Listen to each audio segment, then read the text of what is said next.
So I bought this Whirlpool microwave in 2016 when I was living in a small apartment.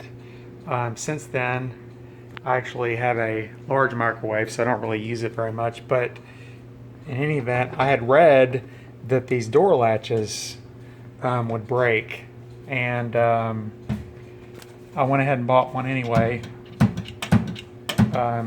As you can see, it won't latch anymore, which renders it useless. And it's definitely, I mean, that's a joke. It's a cheap piece of plastic.